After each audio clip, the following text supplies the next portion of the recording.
अस्सलाम वालेकुम।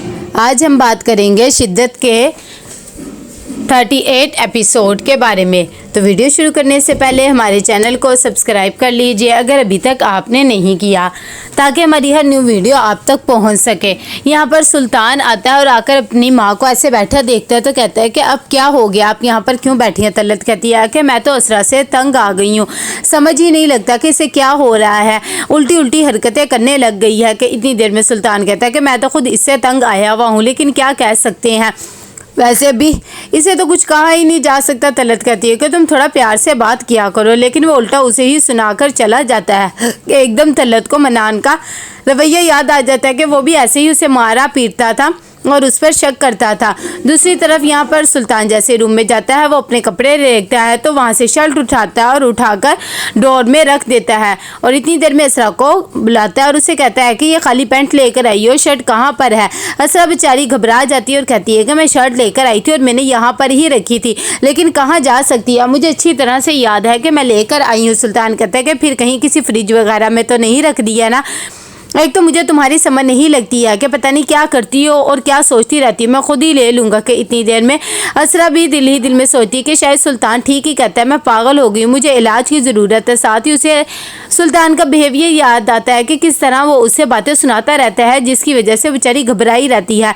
दूसरी तरफ यहाँ पर शन्नो और प्रीज़ा दोनों सुल्तान की वीडियो देख रही होती हैं और कहती है कि मुझे लगता है कि शायद ये वाकई अपनी बीवी से बहुत ज़्यादा मोहब्बत करता है। प्रीज़ा कहती है कि शायद इसे किसी से मोहब्बत हो ही गई हो, बीवी से ही। ये बात जब नौफल सुनता है तो उसे अच्छा नहीं लगता कि प्रीज़ा सुल्तान के बारे में बात कर रही है और वो कहता है कि इस जैसे इंसान को किसी से भी मोहब्बत नहीं हो सकती, एक मुफापरस्त इंसान है। प्रीज़ा भी ये बात जान लेती है और फ़ौरन नौफल के पास जाती है और जाकर कहती है कि मैं आज के बाद सुल्तान की कोई भी बात नहीं करूँगी, मुझे पता लग गया कि आपको अच्छा नहीं लगा है, शायद वो इस लायक ही नहीं है। नौफल कहता है कि मुझे समझ नहीं आती, मैं तुमसे इतनी ज़्यादा मोहब्बत करता हूँ लेकिन तुम्हें मैं नज़र नहीं आता और सुल्तान तुम्हें नजर आता है, उसने तुम्हारे साथ कितना घटिया किया है। ये बात सुनकर बेचारी खामोश हो जाती है। तभी वो उससे वादा लेता है कि आज के बाद तुम कभी भी उसके बारे में कोई बात नहीं करोगी। दूसरी तरफ यहाँ पर हालांकि कॉल आ जाती है, असरा उससे बात करती है तो उसे कॉन्ग्रेचुलेशन भी कहते हैं।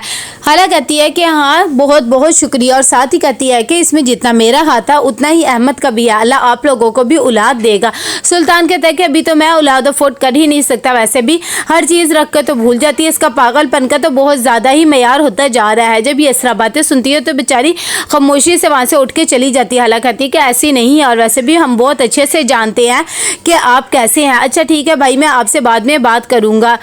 कि इतनी देर में सुल्तान जाता है असरा के पास और जाकर कहते हैं कि तुम्हें ज़रा भी तमीज़ नहीं है, उठ के इस तरह तुम आ गई हो। कि इतनी देर में यहाँ पर अलीज़ा परेशान होती है, वो असरा को बार बार कॉल करती है लेकिन वो उसकी कॉल ही अटेंड नहीं करती क्योंकि सुल्तान ने उसका मोबाइल ले लिया होता और कहता है कि ये क्या हर वक्त तुम्हारे घर वाले ही तुम्हें फ़ोन करते रहते हैं, इन्होंने ही तुम्हारा दिमाग ख़राब करके रखा हुआ है। असरा कहती है कि नहीं ऐसी बात तो नहीं है, शायद कोई काम ही होगा इसीलिए फ़ोन कर रही हैं और भाई का भी अचानक ही फ़ोन आ गया था, मुझे तो कुछ भी नहीं पता। कि इतनी देर में अलीज़ा फ़ौरन सुल्तान को फ़ोन करती है और उसे कहती है कि असरा को मैं कब से फ़ोन कर रही हूँ, वो मेरी कॉल ही अटेंड नहीं कर रही है, मैंने उसे शॉपिंग के बारे में पूछना था।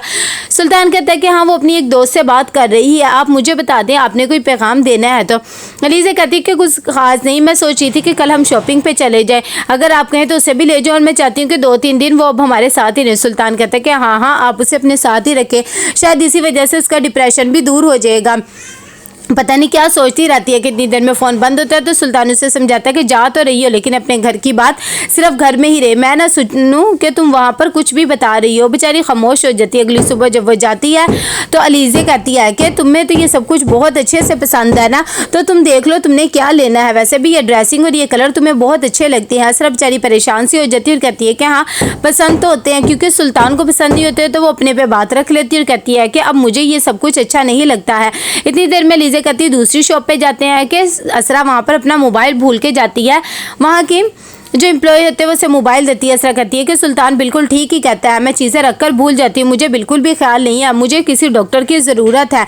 वो सही कहता है, मैं पागल हो गई हूँ। अलीज़ा जब ये बातें सुनती है तो हैरान हो जाती है और कहती है कि ऐसा बिल्कुल भी नहीं है, इंसान कभी रख के चीज़ भूल ही जाता है ना, चलो आओ हम किसी और शॉप पर चलते हैं। कि थोड़ी देर में वो लोग घर पहुँच जाते हैं। जब असरा अपने घर आती है तो उससे शयान मजाक करता है, वो डर जाती है। शयान कहते क्या हो गया है, मैं तो वैसे ही मजाक कर रहा था, मैं इसके डब्बे के अंदर आपके बचपन के टॉयज लेकर आया हूँ। अलीज़ा भी जब इस तरह से असरा को देखती है तो वो एकदम परेशान सी हो जाती है। उसे यकीन ही नहीं आता कि असरा की यह हालत होगी। वो बाहर जाती है तो सुल्तान आ जाता है और आकर कहता है कि कहाँ पर है हमारी बेगम।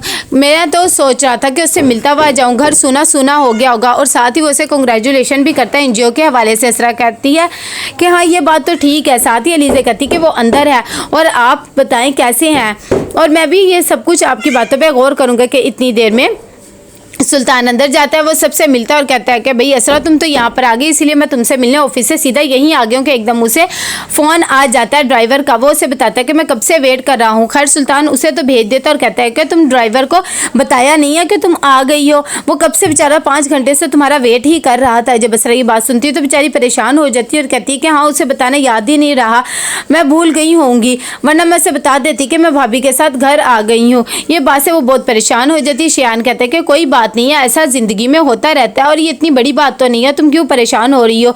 सुल्तान कहता है कि ये कोई एक बात नहीं है, ये रोज़ ही इस तरह करती है, कोई ना कोई चीज़ रखकर भूल जाती है। मैं तो इसकी इन आदतों से बहुत ज़्यादा तंग आ गया हूँ। मैं तो कहता हूँ आप इसे किसी अच्छे से डॉक्टर को दिखाएंगे। इतनी देर में असरा रोने लग जाती है, उसका भाई भी आ जाता है, उसके गले लगती है। उसका भाई खैर खामोश सा रहता है और सुल्तान भी उसे देखकर खामोश हो जाता है। तो कैसा लगा आपको एपिसोड? लाइक शेयर करके लाजमी बताइएगा। अल्लाह हाफिज़।